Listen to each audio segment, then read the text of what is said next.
Monday is here, guys. And I know you probably don't want to be at work or on your way to work right now, but at least you could spend around an hour with the Blue Bloods here. So we're going to start this episode by discussing a potential college football relegation system proposed by a very high name ESPN writer. And then we debate which program has the best linebacker unit in the country. We then move on and discuss which games week one will impact the college football playoff race the most. And of course, guys, you already know what I'm about to say. We're going to wrap this show up, another recruiting update. And why not head back to the SEC, check in on the Missouri Tigers. And guys, we have a full show today, so let's kick it off. So ESPN's David Hale released an article previewing or analyzing a potential relegation system for college football last week. This is inspired by the relegation system we see across the sport of soccer, in which games between two bad teams brings in millions of dollars and millions of viewers for the sport because the fans don't want to see their team be relegated to a lower league. So Hale offered three options for college football to adopt, which we're going to break down here. So Brandon, we're going to tackle these one by one. We can judge it based on feasibility, interest, potential ramifications, etc., etc. So we're going to start with what he calls the EPL solution. This is where the worst team in each Power 5 conference is shipped off to a Group of 5 conference that's based on geographic footprint and where the openings are. And the top two Group of 5 teams earn an automatic promotion to the Power 5, while the next 6 Group of 5 teams compete in bowl-like games against each other, while the winners earn their promotion. The losers stay in the Group of 5. So Brandon, I just want to preview this. If this happened last year, Rutgers, Kansas, NC State, Arizona, and Arkansas would be relegated to the Group of 5, while Memphis and Boise State would have been automatically promoted to the Power 5, while the bowl games, we don't exactly know the matchups, but it would be between Appalachian State, Florida Atlantic, Miami of Ohio, Cincinnati, Navy, and Air Force would be the 6 teams that compete in a bowl game for promotion. So what is your take on this model, and do you think this model could possibly work? Zach, it's never going to work, and for a good reason. I mean, out of those teams that you mentioned, I understand there's a few schools in there that maybe aren't going to be, maybe they're not good football programs. I get it. And maybe they'd be better off playing in a Power 5 conference in a Group of 5 conference in football. But then you take other things into account, like their other sports, for instance. And I mean, the one that stuck out to me the most was Arkansas. I mean, you bump Arkansas down to the Group of 5. I mean, they're playing in the Group of 5 for basketball. They're playing in the Group of 5 for baseball when they're competing nationally every single year in both of those sports. Well, this is just for football, so it'd be something similar like a team like VCU, which might, or even Notre Dame plays in the ACC for other sports, but in football they're independent. So it'd be a situation like that. This wouldn't be across all sports. So even though Kansas's football team would be relegated to a Group of 5, that wouldn't apply to their basketball program. Clearly, when's the last time Kansas didn't have a season where they were ranked number 1? Over 20 years? Yeah, I mean, something like that. But I mean, you asked about feasibility when you brought up this segment in the first place. I mean, I just don't think that's feasible in and of itself. Moving between conferences, between different sports, I think there's a lot of confusion that goes into that too. Yeah, this isn't the model that I would pick out of the 3. So I don't think it's the most feasible. I'm not a very smart guy. I struggle already with conference alignment, like who's in what conference, who knows, Let's show me my sports and let me move on with my day. I don't need to know that LSU's playing in the SEC for football, maybe in the Big Ten for baseball, and in the ACC for basketball. I mean, I can't. I don't know. I mean, that's gonna get ridiculous. Yeah, and of course, guys, in this model, remember too that everything's based on geographic footprint. So like when Arkansas gets relegated, honestly, they're probably going to go to the AAC and replace Memphis. So They'd be playing similar schools, and the thing that gets me is like this works for some, but not others. Because I think Boise State, if you move them into the Pac-12, can compete.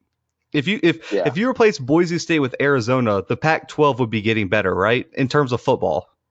yeah, I'd say so. And let's just say you move Memphis to the ACC, and you dropped who's the ACC dropping NC State. I think arguably Memphis has been a better team than NC State for multiple years now. So I think the ACC gets better. Now, where it gets interesting is so you drop Arkansas from the SEC. Uh, do you trust that Memphis, or I would have to say, who's the other team that could go in there? App State. I don't think they're going to compete in the SEC per se. But the only No, and that, argument, the the argument he makes is, if Memphis gets that promotion for the SEC, are recruits going to look at Memphis differently? They're going to get that split of the revenue, and so it'd be a situation like when TCU joined the Big 12. TCU built a program stronger because they got more money. The recruits saw them on TV more. They got better recruits because of that. And so it would help some of these smaller programs get better. So a program like Rutgers that hasn't done anything in forever, you take them out of the Big Ten and put Cincinnati. What growth potential does Cincinnati now have being in a Power Five conference with that revenue? right. No, and I see what you're saying, but at the same time, I mean, I see how this model works for professional sports, like the EPL, for instance. I think it's a very good system for them to use because they're professional players, right?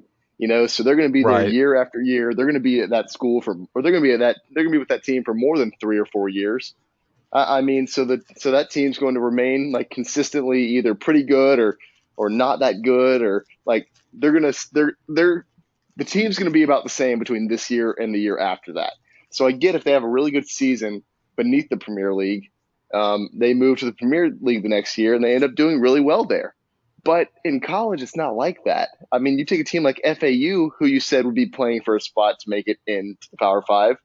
You take away Lane Kiffin from them because he moved on to Ole Miss. You take away all these players that graduated, and then what are you left with? I mean, you're left with an FAU team that might be playing in the ACC that's just going to get destroyed game in, game out. Oh, you fell right to my trap, Brendan. That was the Oh no. major con that he gave for this model. So let's move to the second model, which addresses that. It's called the aggregate model, according to Hale. And this model would use an Olympic approach where in every 4 years, the worst Power Five teams over that time would be relegated, while the best group of five teams would be promoted. So let's take 2015 to 2019, this past season. Kansas, who had a 3-42 record over this time, would be demoted. Rutgers, who only won 4 games in these 4 years, would be demoted.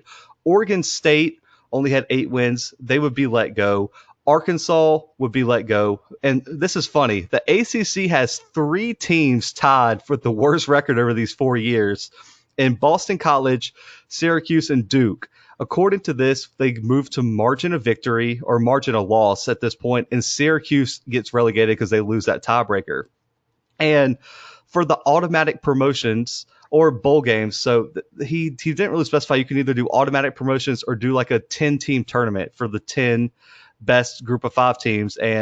But let's just say we pick the top group of five teams: App State, Boise State, Temple, Western Michigan, Memphis, Navy, Toledo, San Diego State, and Arkansas State would play for a promotion.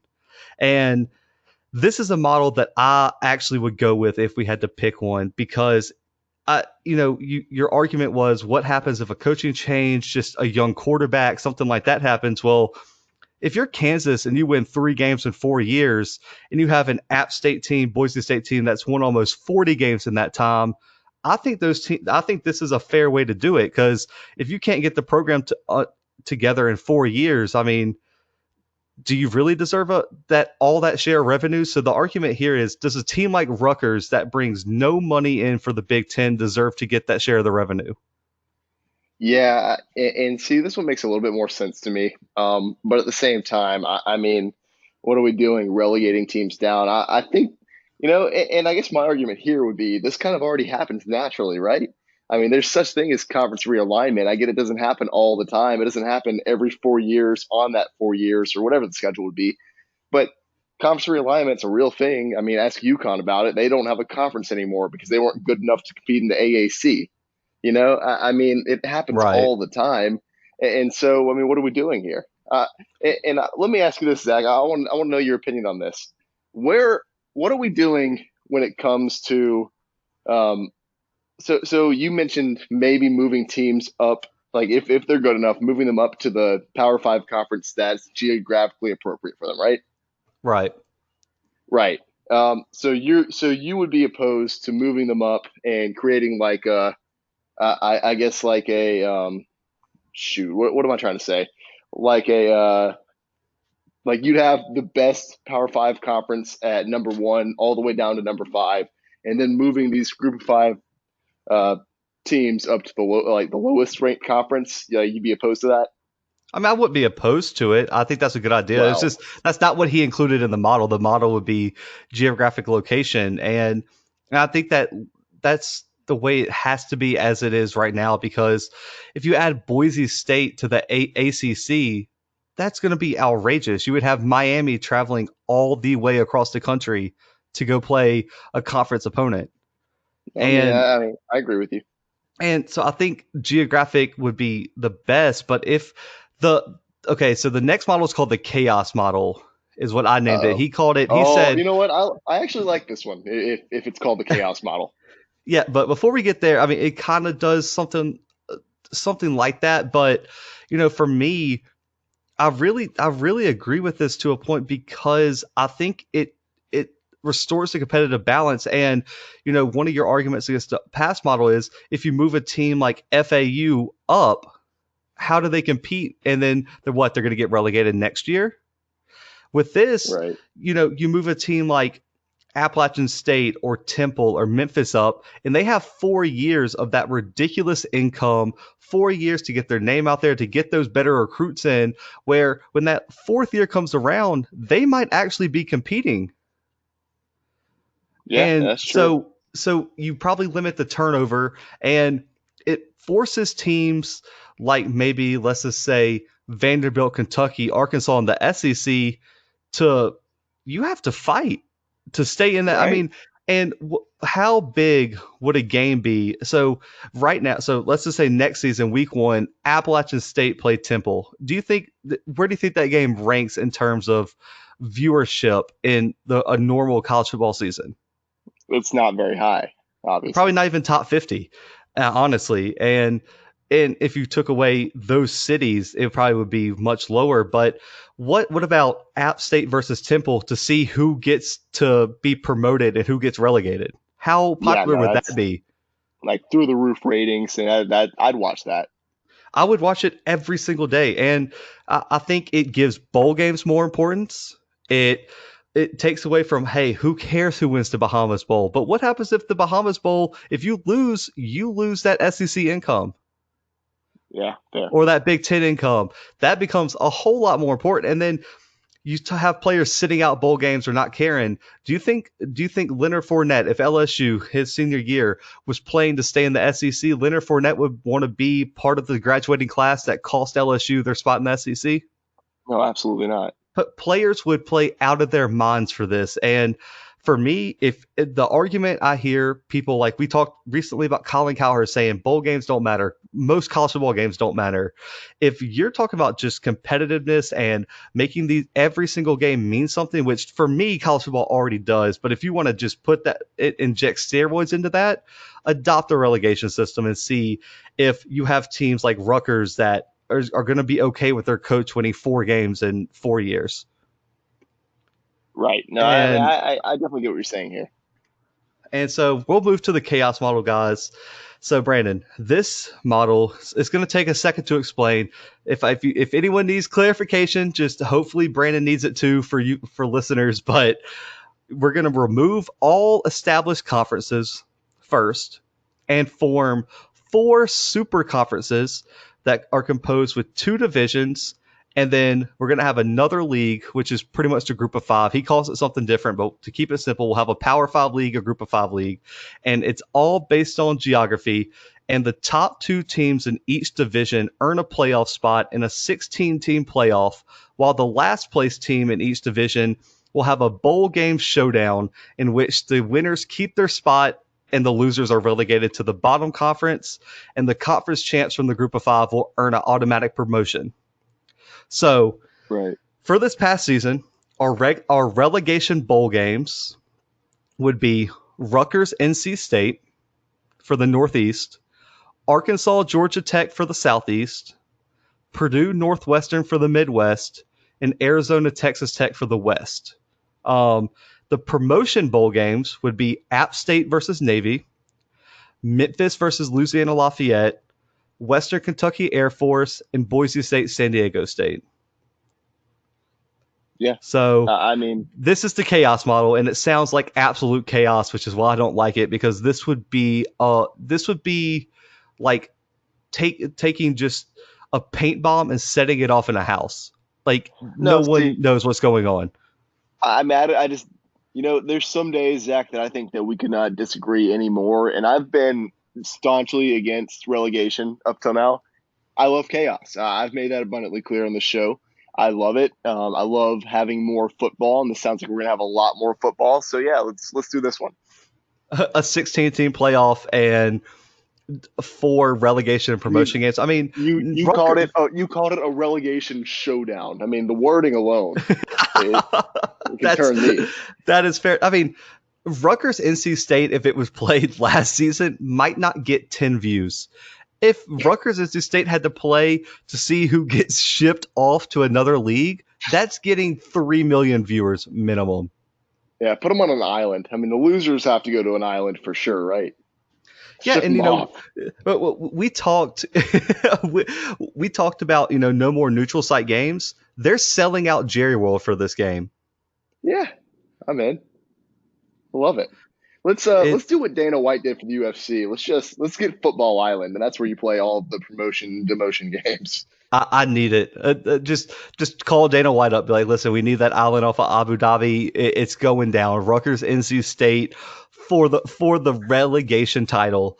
I mean, Rutgers, NC State in the middle of March. That's when I want these games to happen, off season.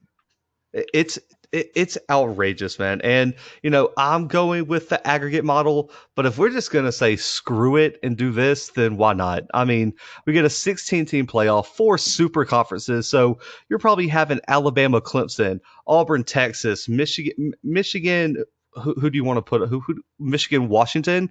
Like, you get all these ridiculous games that you usually wouldn't get, and this would probably make ridiculous amount of money for college football, but this is probably the least likely if this ever happened. Right. No, I mean, and that's what sucks. We can't ever have the best model, so I mean, I'll settle for whatever. So, guys, that is the idea for relegation. I'm taking aggregate. Brandon's taking chaos, but we both know our dreams, kind of like an NCAA football game, probably will never come true. But we're going to go ahead, move on here to a segment that we've had on this podcast for a little while, the best of the best at each position. Check out recent episodes to hear our picks across the offensive side of the ball and defensive line. And in case you're new, Brandon and I will be picking 2 programs that we think have the best positional unit for next season. And today we're going to move to the linebacker position. And so, Brandon, start us off here. Who do you think are the 2 teams that have the best linebacker units in the country? Well, I'll give you one to start with. And anyone who's ever listened to this podcast knows that I'm not really the information guy. I'm not the guy you come to if you want to actually learn things. And so, me and my brain. Also, if you know anything, you know that I don't like defense. I don't watch defense. I don't care about defense. I know it's important, but not to me personally. So, my first pick is Penn State, and the only reason I'm picking them is because of Micah Parsons. I know he's a linebacker. I know that he's really good at linebacker, and so that's why I have Penn State here. That's fair enough. I mean, okay, so I'll start with my number 1. I usually don't, but I have Penn State as it's the number 1 team in the country. And like Brandon said, the argument starts with Micah Parsons. And guess what? It should probably end with Micah Parsons because that's all you need to know. I mean, it's the same thing when we did quarterbacks, and Clemson and Ohio State were 1 and 2, because when you have the best player at that position, it's hard not to make the list. And Micah Parsons is the best linebacker in the country. We broke him down, I believe, 2 episodes ago when we talked about the best recruits in 2018 class. And like I said, over 190 tackles, 18 for loss, and he's been a factor all over the field. And this season, he's probably going to take a giant step to being the best linebacker in Penn State history. And he's a future NFL star. And if you overlook him when analyzing the best players in the country, then I need your college football credentials, because you don't know what you're talking about if you don't think Michael Parsons is one of the best players in the country. And I'm assuming you need a bit more proof, because you're not just going to take me and Brandon's word on Michael Parsons. But let me introduce average college football fans to Ellis Brooks and Brandon Smith. Brooks is a senior, ton of experience in big games and moments. He had 39 tackles last season, 2.5 sacks, and he's a perfect complement to Micah Parsons, because even though he might not have the flashy stats or the flashy athletic ability, he's a player that's always in the right spot, always making the right decisions, and it really allows Parsons to be as dynamic as he is, because he knows that Brooks is going to be where he needs to be, and it allows Parsons to go make plays like if I had a Michael Parsons on my team, I would want him to be able to do. And Brandon Smith, sophomore, but he played in some big moments last year. His raw skills are why I really like this kid, Brandon. He has 4.5 speed, a 35.5-inch vertical, and was the top inside linebacker in his recruiting class. And he's going to be the number 3 player, which means expectations aren't going to be super high, and he can step into a bigger role and really bring something new to this Penn State defense. And if you want more, why don't we introduce you to freshman Lance Dixon? Because since his 4-star, he was a safety turned linebacker, and he was the All-USA Michigan Player of the Year his senior year of high school. Over 95 tackles, 11 for loss, 11 quarterback hurries. And he brings the same dynamic athletic presence as Micah Parsons, and scouts have made his pro comparison Jalen Smith. In case you forget, Jalen Smith is one of the best NFL linebackers right now in the country. And this gives Penn State 4 linebackers that can contribute immediately. And when you have arguably the best linebacker in the country, along with all this depth and experience, then I don't understand how you don't have the number 1 here. Yeah. Like I said, I know Micah Parsons. I know that this Penn State defense is very good, and I know their linebackers have a lot to do with that. So yeah, I'm just going to ride on Zach's coattails here, and I have to agree with Zach. I think if they're not the best, they're definitely in the top 2. And yeah, that they're definitely in the top 2. And so, Brandon, I'll take this. I always put you on the spot, man. I feel so bad for that, but yeah, thanks. I'll go ahead and take my second choice. And listen, I may be criticized here a lot. This is probably a very, very controversial pick. I know it is, but listen, whoever wants to smoke can enter the DMs, or if you got my number, just text me and come get edumacated. And Brandon, I know you're going to have a problem with this, so we're about to edumacate you on the podcast. Okay. And my choice is the Auburn Tigers here. No, see, you can't be. I'm not going to allow you to be a homer on the podcast. You're not allowed to do that. No, this is not homer. I'm not the only one that has Auburn number 1 here. Saturday Down South and Lundy's Athletic Magazine had Auburn rated the number 1 linebacker unit in the SEC. And this came down to Alabama and Auburn. That was my 2 final choices here. I had Bama at 3, Auburn at 2. And why don't we start with KJ Britt here? First team All SEC linebacker last year, 68 total tackles, 10 tackles for loss, 3.5 sacks, 2 forced fumbles, and it's a Nagurski Buckus Award watch list for 2020. It was his first year starting, was one of the best linebackers in the country. And if you want more, let's go to Owen Pappoe. Started every game as a true freshman last year, was limited in what he could do early because Kevin Steele didn't want to put too much on him. He was a midseason freshman All-American.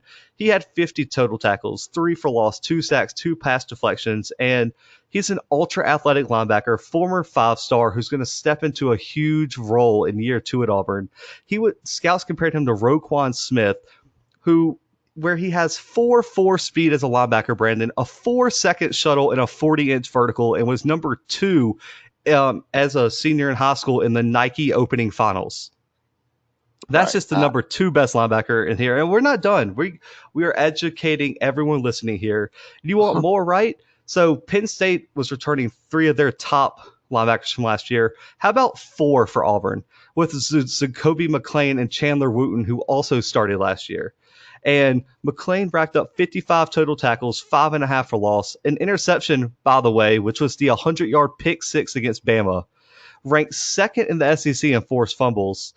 And then you want to move to Wooten, who had 43 total tackles, 4.5 for loss, and an interception. This gives Auburn 4 linebackers returning with a full season of experience, and all of them had over 40 tackles, which that gives them probably arguably the most experienced linebacker unit in the country. And I'm not even done.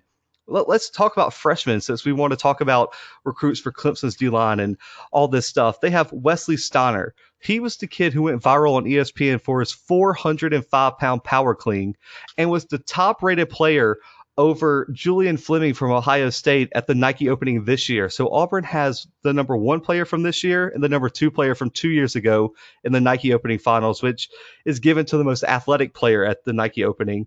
He was the number 5 linebacker in last year's class and number 6 player in the state of Georgia. And then you can go to Cam Riley, top 15 player in Alabama, had over 112 tackles as a junior and won a state championship, consensus 4-star prospect. That gives Auburn a rotation of 6 elite linebackers, along with 4 that have some of the most experience in the SEC. And Brandon, do you want to hear who the number 7 linebacker in the rotation is? Hit me with it. Derek Brown's younger brother, who redshirted last season and could contribute this year as well.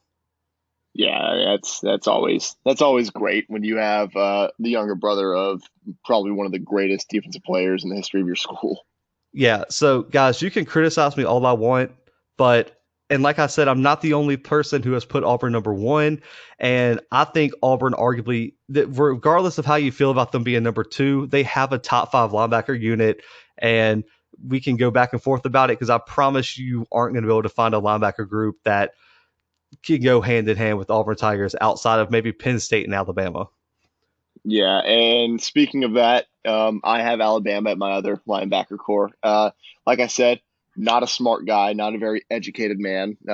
I do have a college degree, so that's sick. But I have Alabama here. And you know, when you think about Alabama linebackers, obviously what comes to mind, at least recently, has to be Dylan Moses, right? Surprisingly, I actually know more about Alabama linebackers. I do Penn State. It's an SEC school, so I do a little bit of research there. So I know some players that are really going to come up and make a difference this season. I mean, Alabama's linebacking core includes, it's the likes of obviously Dylan Moses, who's making this comeback this season. They've got Shane Lee, this past season, had 47 solo tackles, 39 assist tackles, 6.5 of those for loss, 4.5 sacks, and an interception. He's stepping up. Last year was his first year playing. And I think he's got an even bigger year ahead of him, honestly. And he's got a pretty full career ahead of him as well. Then we've got another linebacker in Christian Harris, who didn't play in every single game this past season, but really made a difference when he was on the field. No sacks included in his numbers, but he did have 27 solo tackles, 34 assisted tackles, and 7.5 of those were for loss. And lastly, I want to talk about a player who's really going to step up big this next season. At least I feel like he will. He only played in 5 games this past season, didn't have very many tackles. He only had 4 total tackles, and one of those was a sack. But Ben Davis is really set to have a full career at Alabama. And I really think that if you watch this guy, if you've seen him play, I don't know, there's something kind of special about him, at least to me. I can see him making a big difference for this Alabama defense in seasons to come. And it's a Nick Saban defense. So to be frank, this past season, people thought Alabama was done because Dylan Moses wasn't playing. They had all those injuries on their defense, and look what they did. They still came out, ahead of where a lot of people had them with all these injuries. I don't think a team that is coached by Nick Saban will ever have an awful defense. No, he's not going to have an awful defense. I like the pick, like you said. I think a lot of it just hinges on, is Dylan Moses 100% when he comes back this season, and can the 2 freshmen you mentioned really step up and take that next step in their development, because we've seen freshmen explode on the scene and they just never get better. And I don't think Right. that's the case for either of them. I think they will take that step, which is why this was such a hard decision for me. And I also think Ben Davis is an interesting player because I mean he was on my list for the biggest college football bust of all time. He was like a top 10 player and he's just never really carved his role out. And the only reason I worry about him is because if he hasn't carved it out by now, is he going to see the field much behind Christian Harris, Dylan Moses, and the rest of these talented linebackers? And Alabama has some really, really good incoming freshmen. I mean, we talk about the kid out of Theodore Kennedy. He was a 5 star or borderline 5 star out of Theodore, Alabama. He's a stud. And you got Christian Braswell as well, who was a 5 star prospect. He might play end, but he could play outside linebacker. So there's just a lot of moving pieces for Alabama. And I think if Dylan Moses played a full year last year and came back, they probably take the nod, but I just want to see if those freshmen could take that next step and if Dylan Moses is 100%. But I think the pick is a really good one there. And I think Alabama, Auburn are pretty much, they could replace each other in any scenario depending on how you flip it. And I like both of these schools' linebacker units, and I think they're the two best in the SEC for sure. Right. Absolutely. But, guys, we are going to move on here, and we're going to start a new segment today. And listen, each season, there are a handful of games each week that are going to change or define the season and ultimately impact the college football playoff race. This segment will be part one of like 15, in which Brandon and I will pick 3 games each week that we think will have the biggest impact of the college football playoff next season. Listen, I know there are conferences that may not play or have been rumored not to be able to play, and we cannot predict the future, but we're going to analyze games that are currently being played and hope that the conferences stay with the current plan of the season. And there's been some big games that have been canceled that could have made the list this week, such as USC, Bama, Michigan, Washington, because of the Pac-12's announcement and Big Ten's announcement. Those have been canceled officially, so we had to pick out other than that. And there's been a lot of games that have been postponed. But Brandon, based on what's left, what is your first pick here? Like you said, it was very hard to pick games based on. I mean, with all that being said, so the first one that really jumped out to me is the only game on the Monday after week one. It's still week one, and it's going to be Georgia Virginia. Um, and before you sit there and you're like, oh well, neither one of these teams. I mean, Georgia might be a playoff contender, but is Virginia really? I get that. I understand the argument here. Um, maybe not, but honestly, in my opinion, unless I'm overlooking something, and I looked over the list of games several times, um, I couldn't find another game where both teams are usually finishing at the top of their conference. They're fighting for that playoff spot. I mean, I know Virginia's not really doing that very often, but yeah, I mean, they're finishing toward the top of their conference every year. Um, I know Georgia's rebuilding, everything like that, but like I said, all these games are being canceled, and this game could potentially, I mean, set one of these teams off on an awful start to the beginning of their season. I mean, we see it happen every year. We saw Oregon get beat by Auburn at the beginning of the last year, and if they hadn't lost that game, I mean, they were winning that game for the entirety of the game until like the last 30 seconds. If they would have won that game, they may have had a shot at the play. They probably would have made the playoff. And so I feel like this could be one of those situations for either one of these teams. Um, so that's why I have this listed as my first game. Yeah, I had it listed at 2. And I like you said, this one means more for UGA than Virginia, most likely. And especially, it's important for the playoff picture because we get to see who wins that quarterback battle and what they bring to the offense. Because the offense is gonna change depending on if Jamie Newman starts compared to JT Daniels. It's Right. it's good. Daniels brings a whole different dynamic. The same with Newman. And so I'm interested to see what will that offense look like after so many losses to the NFL and all the transfers they had. Will that offensive line gel like it's supposed to? Will there be a number 2 target outside of George Pickens? Will Zamir White step up at running back and after losing DeAndre Swift? And another thing is, will Kirby's defense take that step into becoming absolutely elite? They return a good bit of starters on that defense, but can they put together a performance like last year where they only allowed like 3 rushing touchdowns? And I'm really interested to see what it's going to look like early. And this game answers a lot of questions about what UGA's potential is going to be. And a lot of these younger, inexperienced players will get their feet wet, and it's really important to start here and get that experience because week 3 you got to go to Tuscaloosa and face Alabama. And if you're not feeling confident about what that offense and defense are bringing, then that is going to be a long day in Tuscaloosa if Georgia doesn't start on the right foot here. Right. Yeah, for sure. And for Virginia, I mean, they went to the Orange Bowl last year, lost to Florida. No disrespect in that, but the expectations are low because they lost most of the talent from that team, and they've even been picked to finish last in the ACC by some experts. And for Virginia, if you can upset Georgia week 1, the sky's the limit. And what it really does is really set the ACC on a path to where if Clemson beats Virginia later down the road, can you really say Clemson's schedule was weak if they beat the team Right. that beat Georgia week 1 in Georgia?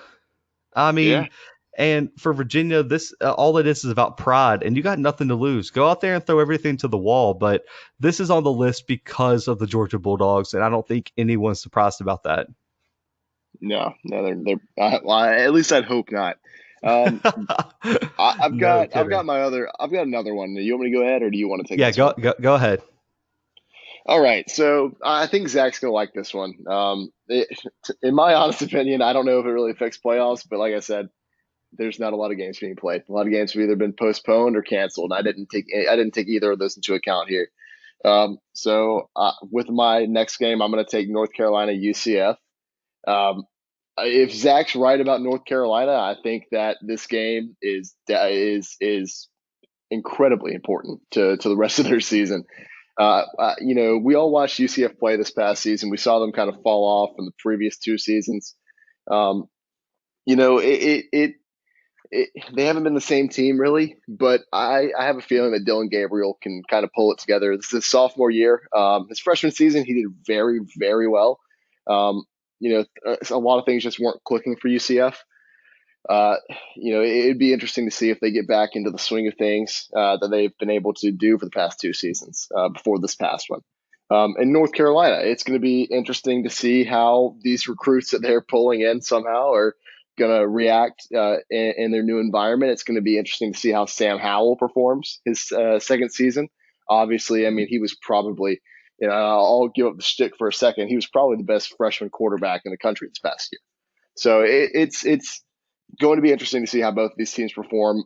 Honestly, I mean, North Carolina and UCF, I guess, both have, in theory, a shot at the playoff. I think it's a pretty long shot for either one of these teams, but um, with all the games being canceled, I feel like this is one of the ones that's up there for a very important game in Week 1. That was real nice to hear. I appreciate you said that about my boy Sam.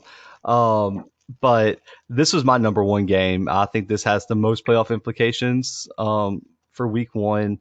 And everyone knows how I feel about North Carolina. And the thing you didn't mention is they have to go on the road to UCF. They're playing this in in Orlando, in Yeah, UCF's home stadium. So that's a Camping big, World. Shout yeah, out.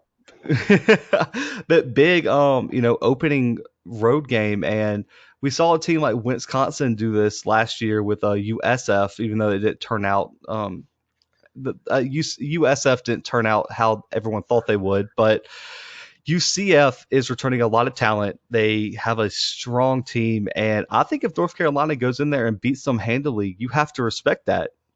We've seen UCF beat some teams that they probably shouldn't have, and they went on a huge run. And last year they were good, but I mean, let's tone it back a little bit. I mean, they weren't horrible last year. They lost to a decent Pitt team. They lost to a really really good Cincinnati team, and I don't think you can take that away from them. I mean, I think Cincinnati is beating multiple Power Five teams last year. Um, Right. and same with Memphis in the AAC. And I think North Carolina, this is going to say a lot because if they go in there and look bad, I think they immediately fall out of the playoffs. I mean, if they have to beat UCF in overtime or UCF upsets them, I mean, to wrap it up, it's the ACC's Clemson's, and there's no hope North Carolina makes the playoff. They have to go out here, look really impressive, and they got to make a statement. I mean, the country's real torn. I mean, there's some experts and like my and me who are really really high on UNC, but if they go in there and only win by 3, or they have to do a big comeback, or we see or Sam Howell goes out there and throws a bunch of ints, or that their defense doesn't live up to the hype, UNC is going to have to tone back a lot of these expectations. And for UCF, what's better than beating a potential national championship contender week 1 at your house? Fair. That sets UCF up to, maybe make another undefeated run. And the knock on their schedule when they went undefeated was they didn't play anybody. But if UNC loses to UCF and they go 10-2 or something like that, UCF's going to have an argument here, regardless of what you say. And with a season where the conferences like the Big Ten and Pac-12 might not have that strength of schedule to hang their hat on, UCF could really and truly sneak in, because what's Ohio State's argument going to be? Oh, we beat Michigan. That's it. Right. Yeah, We beat Penn State. I mean, and hey, we beat Northwestern, Rutgers, and Illinois. Okay, and your point? Right. It's just, I think this game has a lot of implications regardless of how you feel about either team. And for my last game, Brandon, I'm assuming we have the same game. I'm coming into the segment, I figured we'd have the same 3. I have Ole Miss Baylor. Yeah, Another. I don't. Okay, I'm interested to hear what you tough. pick. I'll break this one down. This is a huge game for the Big 12's playoff hopes, not for Baylor particularly, but for Oklahoma or whoever wins the Big 12. This game has playoff implications. And so hear me out. If Baylor wins this game, then that's a notch in the Big 12's belt in terms of Oklahoma's or Texas's resume. Because Yeah. if Oklahoma or Texas go on to beat Baylor, they can say, hey, Baylor beat an SEC team, neutral site, and this conference is stronger than y'all are giving us credit for. But if Baylor loses, especially if Ole Miss dominates them, and no one thinks Ole Miss is going to compete for the SEC, then they're going to be like, hey, the 6th best SEC team smacked Baylor. That win's not going to mean anything.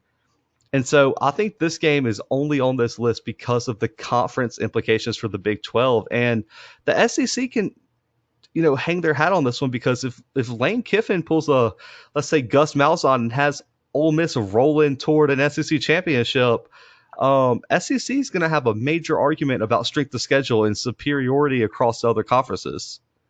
And including this is it's a weird thing, including this game, but it does have a large roundabout way of affecting the playoffs. See, the only way I saw it was that it could probably affect Baylor's chances. And now that you explained the whole dynamic of the SEC, Big 12, I guess strength of the two conferences, it makes more sense. But and that's why I didn't really have it in here. And I'm not even going to act like my game that I picked is a better game. It's simply not. It's just me holding on to something that I've been talking about since we started this podcast. So Indiana, Wisconsin is what I picked. You got to love seeing in-conference play from game 1. I know the Big Ten's going to do it. That's their entire season. But this is one that was scheduled ahead of time anyway, so it just didn't even have to be canceled, which is nice.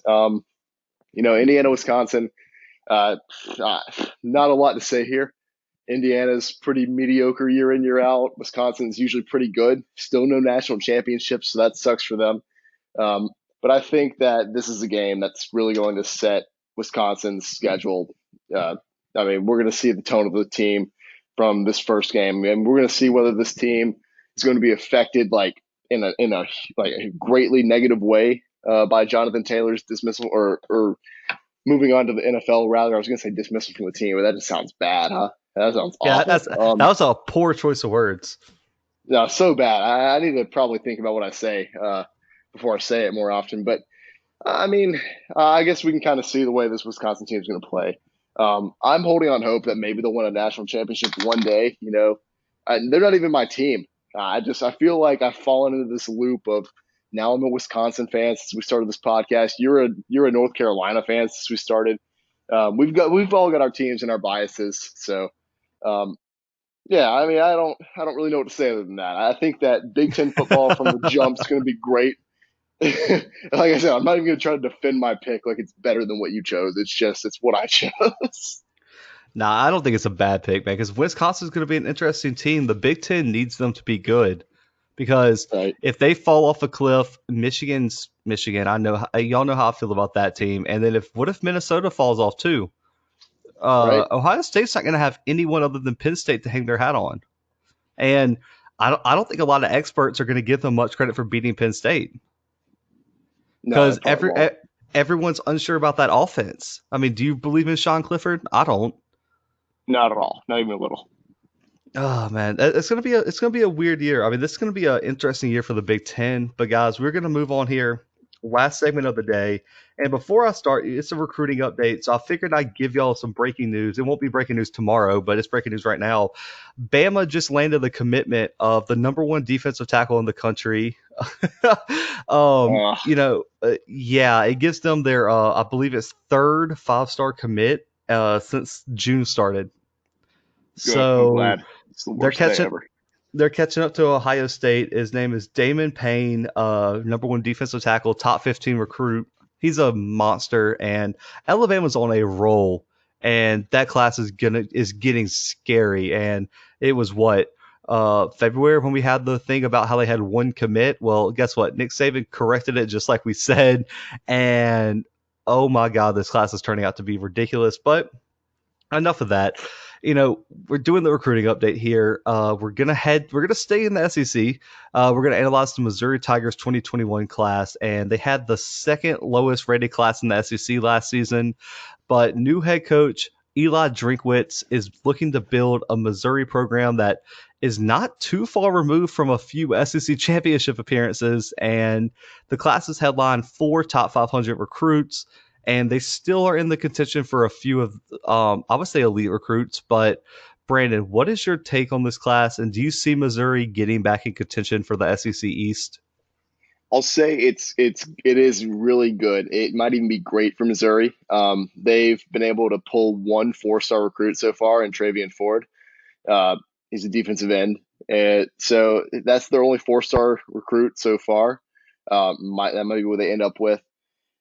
Plenty of 3-star talent. I mean, the rest of their commits are 3-star players, so that's fantastic. I mean, people overlook these 3 stars like an insane amount.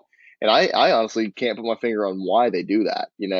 I guess the appeal of a 5 or a 4-star is just that great. But I mean, when you're pulling in 3-star recruits, I mean, every single one of their commits so far, other than like their very last commit, their very last rated commit, rather, I guess, are in the top 1,000 in recruits this season. I mean, that's insane. They have 17. I'm sorry, 16 of those. Um, I will say they already have 18 hard commits, so that's a tough look where they're at. I mean, I know they're number 23 nationally right now, number 7 in the SEC, like you said. They won't hold that spot more than likely just because they already have so many commits. But I mean, that's still, I mean, there's 7 spots open, so who knows what they can do? Like you said, they still have some very good they still have some very good recruits that they're targeting. So it's going to be interesting to see where Missouri ends up in 2021. Yeah, no doubt. And for first year head coach, he's doing an outstanding job in a coronavirus, messed up, I guess, recruiting cycle for recruiting nationally. I mean, only 6 of the 18 are from Missouri, and you have kids from North Carolina, Indiana, Kansas, Illinois, Florida, California. They're all over the country. And, Missouri's not a super talent rich state. So being able to land recruits across the country is a huge key to being successful at this program. And Drinkowicz is doing that very, very well right now. And, you mentioned his name. We got to analyze the top recruit in this class, and Travion Ford, 200 national, number 12 weak side defensive end out of St. Louis. And, you know, Missouri has produced some outstanding D line talent. And I think Ford is next in line and should be able to come in and produce almost immediately. I mean, he was much better his sophomore year than junior year. So his senior year is extremely important for his development. I mean, he went from 17 sacks his sophomore year to 9 last year. And Right. he even had a touchdown his sophomore year, 82 tackles. Ford took a big step back, but he has a great frame for a defensive end in the SEC. He's 6'4", 230. But the problem is a lot of scouts call him a tweener, and that kind of turns some teams off of him because he's not necessarily heavy enough to be a hand in the ground defensive end in the SEC, but he also doesn't have great speed to be an outside linebacker buck guy. So I think a big thing for his development is to add some weight. If we can get him at 250 to 260, he is going to have a serious effect on this defensive line and could be a more solidified option from the edge. And for me, I think he's a 3-4 year starter for Mizzou, and depending on how his development goes throughout college, could be a late round NFL pick if he develops properly. Yeah, absolutely. I mean, a very talented player, like you said. I don't think anyone came into this. I mean, he's number 200 nationally. I don't think anyone came into this thinking, "Oh, this kid's not good." So um, that's a great analysis. What I like to see out of Missouri here is that they're recruiting all over the place. Like you said, they have 6 recruits from Missouri. They pulled 6 from Florida. I'm sorry, 3 from Florida and 3 from Texas, 2 in Tennessee. They even pulled one in Arizona, Illinois, Indiana, and North Carolina. So it's good to see this national scope that Missouri is adopting recently. Yeah, they're doing a great job recruiting, like I said. I mean, and they're doing it in the JUCO ranks as well. I mean, they had another elite prospect, Shamar Pearl, out of Garden City Community College. He's the number 9 player in JUCO, number See, you 1 weak keep side defensive end. you keep stealing these from me, Zach, Go ahead. because Yeah, I, go ahead. I love Last Chance U. Everyone knows it. And Garden City, while they weren't focused on in Last Chance U, they did play them. I'm sorry, this isn't the same Garden City, is it? Doesn't matter. It's Garden City. All Garden Cities are the same to me. They're all JUCOs. But this, I mean, I did look at this player's film, and let me tell you, this kid is incredible. Um, Obviously, I mean, number 9 in the country, out of JUCO. I mean, the number 1 weak side defensive end, number 4 player in Texas. I mean, I don't know what else to say. This kid's a monster. I mean, he just breaks up backfields, uh, and he's going to be a kid that's going to make a real difference in Missouri. I mean, and Zach and I love these junior college players so much just because they're overlooked and underappreciated. Just to be honest, um, something may not have gone right before they went to a 4 year university. So they went to go prove themselves for 2 years at one of these community colleges, and then they go on and do big things at NCAA year in, year out. I mean, the maximum stars they can get is 3. So that in and of itself is disrespectful to me. But yeah, I mean, this is just a player to watch out for. He's incredible. Zach, you had a lot of things to say about him. Let's hear him. Yeah, he wasn't my pick for an underrated prospect because I mean, it being the number 9 player in JUCO ranking, I don't feel like you're very underrated at that point. Yeah, But that's my cheat code. That's how I pick my underrated players. I go with JUCO players.